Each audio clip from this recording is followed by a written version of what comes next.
6 ಕೋಟಿ 8 ಕೋಟಿ ರೂಪಾಯಿ ಕಾರಲ್ಲಿ ಓಡಾಡ್ತಾರೆ, ಎ ಸಿನಲ್ಲಿ ಓಡಾಡ್ತಾರೆ. ಅದರಿಂದ ನಾವು ಏನು ಅವತ್ತಿಂದ ದುಡ್ದಂಥ ಕಾರ್ಯಕರ್ತರು ಹಾಗೇ ಇದ್ದೀವಿ. ಇಲ್ಲ, ನೀನು ಮಾಡಿರ್ತಕ್ಕಂಥ ಗನಾಂಧಾರಿ ಕೆಲಸಕ್ಕೇನು ಜನ ನಿನ್ನ ಹಿಂದೆ ಬಿದ್ದಿಲ್ಲ.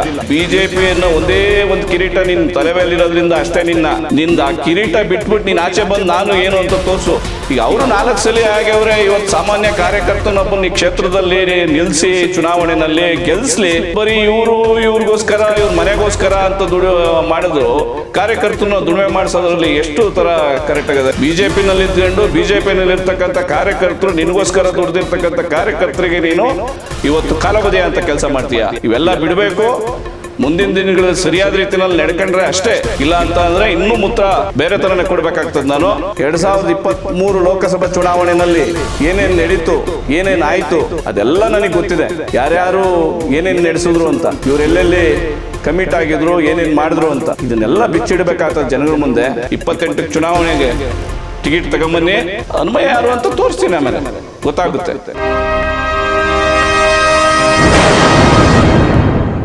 ಅದು ಅವ್ರಿಗೆ ಮೊದಲಿಂದ ಬಂದಿರತಕ್ಕಂಥ ಚಾಳಿ ಅದು. ಯಾಕೆ ಅಂತಂದರೆ ಇವ್ರನ್ನ ಬೆಳೆಸಿರ್ತಕ್ಕಂಥ ಸಂಘದಲ್ಲಿ ಏನು ಹಿರಿಯರಿದ್ದರು ಅವ್ರನ್ನೆಲ್ಲ ಒಂದು ಹಂತದಲ್ಲಿ ಬಿಟ್ಟು ಬಂದಿರತಕ್ಕಂಥ ಚಾಳಿಯಿಂದನೇ ಇವತ್ತು ಹನುಮಯ್ಯನು ಯಾರು ಅಂತ ಕೇಳ್ತಾ ಇರೋದವರು. ಆದರೆ ಹನುಮಯ್ಯನ ಯಾರು ಅಂತ ಇವರು 98ರಲ್ಲಿ ಕೇಳಬೇಕಾಗಿತ್ತು, 2008ರಲ್ಲಿ ಕೇಳಬೇಕಾಗಿತ್ತು, 2013ರಲ್ಲಿ ಕೇಳಬೇಕಾಗಿತ್ತು, 2023ರಲ್ಲಿ ಕೇಳಬೇಕಾಗಿತ್ತು. ಏನು ಅಂತ ಗೊತ್ತಾಗೋದು. ಇವರಿಗೆ ಮಾತ್ರ ಸನ್ಮಾನ ಆಗಿರಬೇಕು, ಇವ್ರಿಗೆ ಮಾತ್ರ ಜೈಕಾರ ಸಿಗಬೇಕು. ಪಕ್ಷದಲ್ಲಿ ಯಾವುದೇ ಕಾರ್ಯಕರ್ತನಿಗೆ ಜೈಕಾರನೂ ಸಿಗಬಾರ್ದು, ಸನ್ಮಾನನೂ ಸಿಗಬಾರ್ದು. ಇವ್ರ ಉದ್ದೇಶ. ಮತ್ತು ಇಲ್ಲಿರ್ತಕ್ಕಂಥ ಕಾರ್ಯಕರ್ತ ಯಾವುದೇ ಲೀಡ್ರನ್ನು ಭೇಟಿ ಮಾಡಬಾರ್ದು. ಇವ್ರು ಹಾಕಿರ್ತಕ್ಕಂಥ ನಿಯಮ ಇದು. ಅದಕ್ಕೋಸ್ಕರನೇ ಈ ಕಾರ್ಯಕರ್ತರು ಈ ಕ್ಷೇತ್ರದಲ್ಲಿ ಯಾವುದೇ ಜಿಲ್ಲಾ ಮಟ್ಟದಲ್ಲಿ ರಾಜ್ಯ ಮಟ್ಟದಲ್ಲಿ ಬೆಳೆಯೋಕ್ಕಾಗಲಿಲ್ಲ. ಯಾಕೆ ಅಂತ ದೌರ್ಭಾಗ್ಯ ಅಂತಂದರೆ ಎಲ್ಲೂ ಬಿಟ್ಕೊಡ್ಲಿಲ್ಲ ಇವರು. ಬರೀ ಇವರನ್ನೇ ನಾವು ಪೂಜಿಸ್ಕೊಂಡಿರಬೇಕು, ಆ ಥರ ನೋಡ್ಕೊಂಡಿರ್ತಕ್ಕಂಥ ಶಾಸಕರು ಇವರು. ಹಣ ಅವಾಗ ಬರೀ ಸೈಕಲ್ ಇತ್ತು, ಸೈಕಲ ಬರ್ತಾಯಿದ್ರು. ಈಗ 8-10 ಕೋಟಿ ಕಾರ್ಗಳಲ್ಲಿ ಓಡಾಡ್ತಾರೆ, ಎ ಸಿಯಲ್ಲಿ ಕೂತಿರ್ತಾರೆ. ಈಗ ಅವ್ರದ್ದು 4 ಸರಿ MLA ಆಗಿದ್ದಾರೆ. ಆ ಒಂದು ಇದೆಲ್ಲಿ ದರ್ಪ ಬಿಡೋಕ್ಕಾಗಲ್ವಲ್ಲ. ಅದರಿಂದ ಇವೆಲ್ಲ ಕೇಳ್ತಾರೆ. ಹನುಮಯ್ಯಂಗೆ ಸನ್ಮಾನ ಯಾಕೆ, ಅವನು ಯಾಕೆ ಪ್ರಾಸ್ತಾವಿಕ ನುಡಿಬೇಕು ಅನ್ನೋದೆಲ್ಲ ಮಾತಾಡ್ತಾರೆ. ನಾನು ಆ ಪತ್ರಿಕೆ ಇದ್ದಿದ್ರೆ ಹೇಳ್ತಾ ಇದ್ದೆ. ಆ ಪತ್ರಿಕೆ ಒಳಗೆ ಯಾರು ಪಾಪ ಡೈರಿಯವರು ಇದನ್ನು ಮಾಡಿಲ್ಲ. ನಾನು ಒಂದು ಸಣ್ಣದು ಸೊಸೈಟಿ ಕಟ್ಟಿದ್ದೀನಿ, ಆ ಸೊಸೈಟಿಯಲ್ಲಿ ಪ್ರೆಸಿಡೆಂಟ್ ಆಗಿದ್ದೀನಿ. ಇನ್ನು ಸಮಾಜದಲ್ಲಿ ಗುರುತಿಸ್ಕೊಂಡಿರೋದ್ರಿಂದ ಡೈರಿ ಅವರು ಪಾಪ ಕರೆದ ಹೊತ್ತು ನನಗೆ ಸನ್ಮಾನ ಮಾಡಿದ್ರು. ಸನ್ಮಾನ ಮಾಡಿದಂಥ ಆ ಡಿಪಾರ್ಟ್ಮೆಂಟಿಗೆ ನಾನು ಧನ್ಯವಾದವನ್ನು ಹೇಳ್ತೀನಿ. ಆವಾಗ ಸೈಕಲ್ ಇದ್ದಾಗ ನಾವೆಲ್ಲ ಜೊತೆನಲ್ಲಿ ದುಡ್ಕೊಂಬಂದಿದ್ದೀವಿ. ನಮ್ಮಂಥ ನೂರಾರು ಕಾರ್ಯಕರ್ತರ ಪರಿಶ್ರಮ ಇವತ್ತು ಏನಾಗಿದೆ, ಶಾಸಕರಿಗೆ 6 ಕೋಟಿ 8 ಕೋಟಿ ರೂಪಾಯಿ ಕಾರಲ್ಲಿ ಓಡಾಡ್ತಾರೆ, ಎ ಸಿನಲ್ಲಿ ಓಡಾಡ್ತಾರೆ. ಅದರಿಂದ ನಾವು ಏನು ಅವತ್ತಿಂದ ದುಡ್ದಂಥ ಕಾರ್ಯಕರ್ತರು ಹಾಗೇ ಇದ್ದೀವಿ. ಅದರಿಂದ ಹಾಗೆ ಅವರೆಲ್ಲ ಇವ್ರೂ 8-10 ಕೋಟಿ ರೂಪಾಯಿ ಕಾರ್ಗಳು ತಗೊಂಡು ಓಡಾಡಲಿವಲ್ಲ ಅನ್ನೋದು ಅವ್ರ ಇದು ಅಲ್ಲ. ಕಾರ್ಯಕರ್ತನ ಪರಿಶ್ರಮನ ಅವ್ರು ಜ್ಞಾಪಕ ಇಟ್ಕೊಂಡಿದ್ರೆ ಕಾರ್ಯಕರ್ತರಿಗೋಸ್ಕರ ಇವತ್ತು ಅವರು ತುಡಿತಾ ಇರೋದು. ಇವತ್ತು ಕಾರ್ಯಕರ್ತ ಯಾರಾದರೂ ಒಬ್ಬ ಚೆನ್ನಾಗಿ ಓಡಾಡ್ತಾನೆ, ಚೆನ್ನಾಗಿ ಜನಗಳ ಮನ್ನಣೆ ಪಡಿತಾನೆ ಅಂತಂದರೆ ಅವ್ರ ಮೇಲೆ ಭಾಳ ಅವ್ರಿಗೆ ಕೆಟ್ಟ ದೃಷ್ಟಿ ಬೀಳ್ತದೆ. ಇದು ಹಂತವಾಗಿ ಪ್ರಾರಂಭದಿಂದನೂ ಇದು ನಡ್ಕೊಂಬಂದಂಥದ್ದೇ. ಆದರೂ ನಾವು ಸಿದ್ಧಾಂತ ಮತ್ತು ಪಕ್ಷನ ಒಂದು ಚೌಕಟ್ಟಿನಲ್ಲಿ ಬೆಳ್ಕೊಂಬಂದಿರೋದ್ರಿಂದ ಏನಂದ್ರೂ ಕೇಳ್ಕೊಂಡು ಸಾಕ್ತಾ ಇದ್ದೀವಿ. ಆದರೆ ಮುಂದಿನ ದಿನಗಳು ಅದೇ ಥರ ಇದ್ದರೆ ನಾವು ನೋಡಬೇಕು ಅಲ್ಲ. ಹಾಗೇನು ಅಂತಂದರೆ ಪಕ್ಷನೇ ಇಲ್ಲದಂಥ ಸಮಯದಲ್ಲಿ ಕಾರ್ಯಕರ್ತರು ಎಲ್ಲ ಹಳ್ಳಿಗಳಲ್ಲಿ ಒಬ್ಬೊಬ್ಬ ಇದ್ದರೆ ದೊಡ್ಡದು. ಅಂಥ ಕಾಲದಿಂದ ನನ್ನಂಥ ನೂರಾರು ಜನ ಕಾರ್ಯಕರ್ತರು ದುಡಿದು ಪರಿಶ್ರಮದಿಂದ ಇವತ್ತು ಮಾನ್ಯ ಶಾಸಕರು ಒಳ್ಳೊಳ್ಳೆ ಕಾರುಗಳಲ್ಲಿ ಓಡಾಡ್ಕೊಂಡು 4 ಸರಿ ಅವರು ಶಾಸಕರಾಗಿದ್ದಾರೆ. ಅವ್ರಿಗೇನಾದ್ರೂ ಅನ್ನಿಸ್ತು ಅಂತಂದರೆ, ಇವಾಗ ನನ್ನ 2 ಸಾರಿ ಅಧ್ಯಕ್ಷನಾಗಿದ್ದ, ಜನರಲ್ ಸೆಕ್ರೆಟರಿ ಆಗಿದ್ದ, ಯುವ ಮೋರ್ಚಾ ಅಧ್ಯಕ್ಷ ಆಗಿದ್ದ ಅಂತ ಎಲ್ಲ ಹೇಳ್ತಾ ಇರಬೇಕಾದ್ರೆ, ಈಗ ಅವರು 4 ಸಲ ಆಗ್ಯವ್ರೆ. ಇವತ್ತು ಸಾಮಾನ್ಯ ಕಾರ್ಯಕರ್ತನೊಬ್ಬನ ಈ ಕ್ಷೇತ್ರದಲ್ಲಿ ನಿಲ್ಲಿಸಿ ಚುನಾವಣೆಯಲ್ಲಿ ಗೆಲ್ಲಿಸ್ಲಿ ಆವಾಗ ಇವರ ಉದಾರತನ ಏನು ಅಂತ ಗೊತ್ತಾಗ್ತದೆ.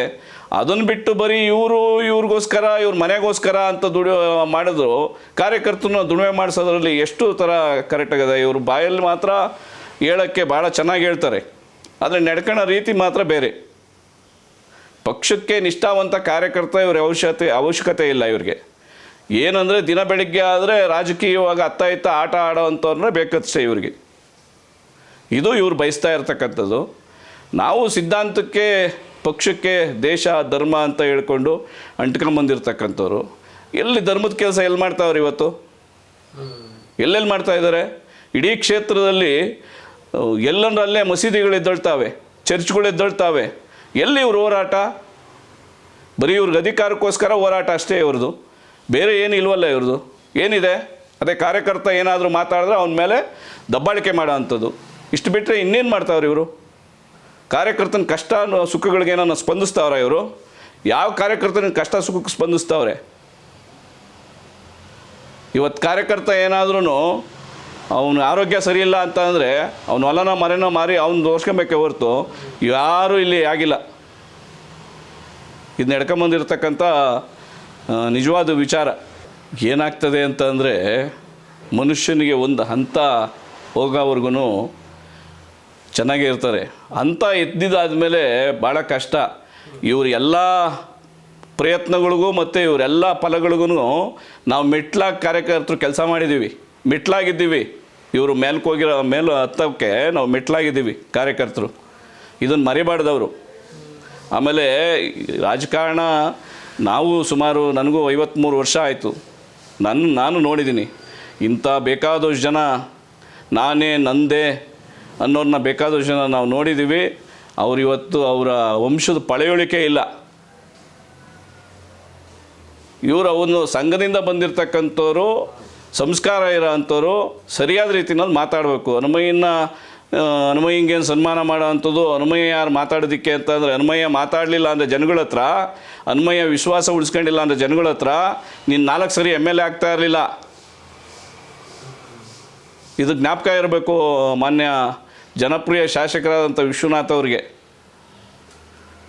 ತಿಳ್ಕೊಂಡು ಮಾತಾಡ್ಬೇಕು, ಯಾವುದೇ ಮಾತಾಡಬೇಕಾದ್ರೆ ಬರೀ ನಾನು ನಂದೇ ಅಂದ್ಕೊಂಡು ಮಾತಾಡೋದಲ್ಲ. ಇವರು ಭಾಳ ಯೋಚನೆ ಮಾಡಬೇಕು. ನಾವು ಮುಂದಿನ ದಿನಗಳಲ್ಲಿ ಯೋಚನೆ ಮಾಡ್ತೀವಿ. ಮತ್ತು ಈಗಾಗಲೇ ನಾನು ನನ್ನ ನೋವನ್ನು ರಾಜ್ಯಾಧ್ಯಕ್ಷರಿಗೆ ಮತ್ತು ಇನ್ನು ಪ್ರಮುಖರಿಗೆ ಒಂದಷ್ಟು ಜನಕ್ಕೆ ನಾನು ತಿಳಿಸಿದ್ದೀನಿ.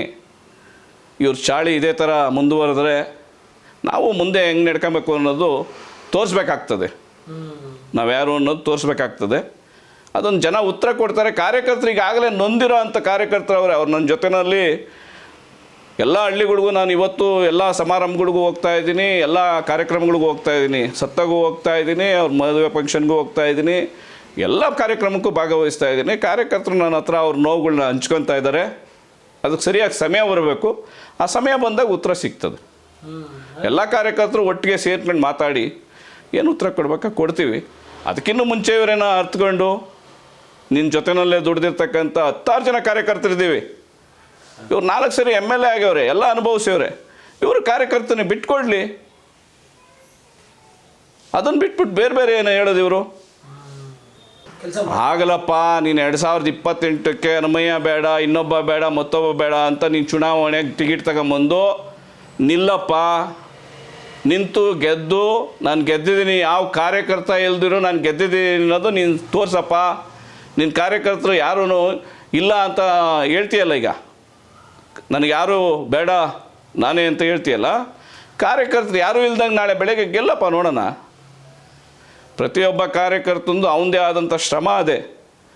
ಅವನು ಬೆಳಿಗ್ಗೆ ಆದರೆ ಆ ಬೂತ್ನಲ್ಲಿ ನಿಂತ್ಕೊಂಡು ಅವನು ಸತ್ತೋರ ಮನೆ, ಫಂಕ್ಷನ್ ಮಾಡೋರ ಮನೆ, ಅವನ ಕಷ್ಟ ಏನು, ಸುಖ ಏನು, ಆಸ್ಪತ್ರೆ, ಇನ್ನೊಂದು ಮತ್ತೊಂದು ಅವನ್ನೆಲ್ಲ ನೋಡಿ ಅವ್ನಿಗೆ ರೇಷನ್ ಕಾರ್ಡ್ ಕೊಡಿಸ್ಬೇಕಾ, ಪೆನ್ಷನ್ ಕೊಡಿಸ್ಬೇಕಾ, ಇವನ್ನೆಲ್ಲ ಕೊಡಿಸ್ಕೊಂಡು ಅವನು ನಿನಗೆ ಓಟ್ ಹಾಕ್ಸ್ತಾ ಇರೋದು. ಇಲ್ಲ, ನೀನು ಮಾಡಿರ್ತಕ್ಕಂಥ ಘನಾಂಧಾರಿ ಕೆಲಸಕ್ಕೇನು ಜನ ನಿನ್ನ ಹಿಂದೆ ಬಿದ್ದಿಲ್ಲ. ಅರ್ಥ ಆಯ್ತಾ? ನೀನು ಅಷ್ಟೇ BJPಯನ್ನು ಒಂದೇ ಒಂದು ಕಿರೀಟ ನಿನ್ನ ತಲೆ ಮೇಲಿರೋದ್ರಿಂದ ಅಷ್ಟೇ ನಿಂದು ಆ ಕಿರೀಟ ಬಿಟ್ಬಿಟ್ಟು ನೀನು ಆಚೆ ಬಂದು ನಾನು ಏನು ಅಂತ ತೋರಿಸು, ಗೊತ್ತಾಗ್ತದೆ. BJPನಲ್ಲಿ ಇದ್ಕೊಂಡು BJPನಲ್ಲಿರ್ತಕ್ಕಂಥ ಕಾರ್ಯಕರ್ತರು, ನಿನಗೋಸ್ಕರ ದುಡ್ದಿರ್ತಕ್ಕಂಥ ಕಾರ್ಯಕರ್ತರಿಗೆ ನೀನು ಇವತ್ತು ಕಾಲವಧೆ ಅಂತ ಕೆಲಸ ಮಾಡ್ತೀಯಾ? ಜನಗಳ ಮುಂದೆ ತೇಜೋವಧೆ ಮಾಡ್ತೀಯಾ? ಇವೆಲ್ಲ ಬಿಡಬೇಕು. ಮುಂದಿನ ದಿನಗಳಲ್ಲಿ ಸರಿಯಾದ ರೀತಿಯಲ್ಲಿ ನಡ್ಕೊಂಡ್ರೆ ಅಷ್ಟೇ. ಇಲ್ಲ ಅಂತ ಅಂದರೆ ಇನ್ನೂ ಮೂತ್ರ ಬೇರೆ ಥರನೇ ಕೊಡಬೇಕಾಗ್ತದೆ. ನಾನು ಜ್ಞಾಪಕ ಇರಲಿ ಶಾಸಕರೇ.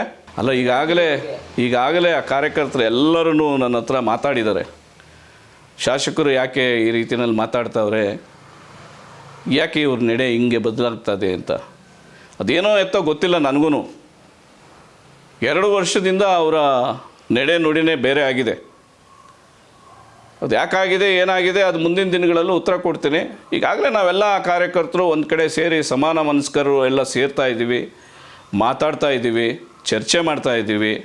ಮುಂದಿನ ದಿನಗಳಲ್ಲಿ ಈತನ ಇದೇ ಥರ ಮನಸ್ಥಿತಿ ಇದ್ದರೆ ನಾವೇನು ಮಾಡಬೇಕು ಅನ್ನೋದು, ಮತ್ತು ಯಾರ ಹತ್ರ ನಾವು ನಮ್ಮ ಸಂಕಟಗಳನ್ನ ಹಂಚ್ಕೊಬೇಕು ಅಂತ ಹೇಳ್ಕೊಬೇಕು ಅಂತ ಹೇಳಿ ನಾವು ಈಗಾಗಲೇ ಕಾರ್ಯಕರ್ತರು ಮಾತಾಡ್ತಾ ಇದ್ದೀವಿ.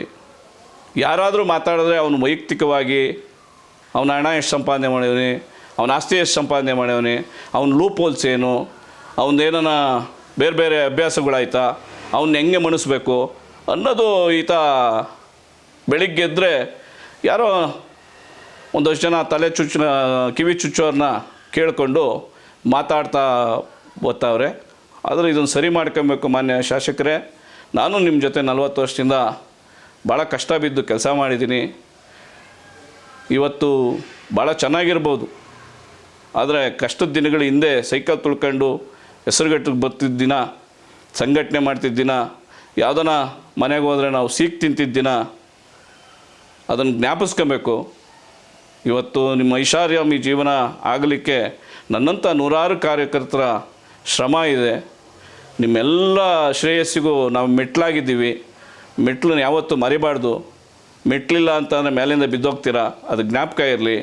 ಯಾಕೆಂದರೆ ಇತಿಹಾಸನೇ ಹಂಗಿದೆ. ಅದನ್ನೊಂದು ಸಲ ಅವಲೋಕನ ಮಾಡಿ ದಯಮಾಡಿ.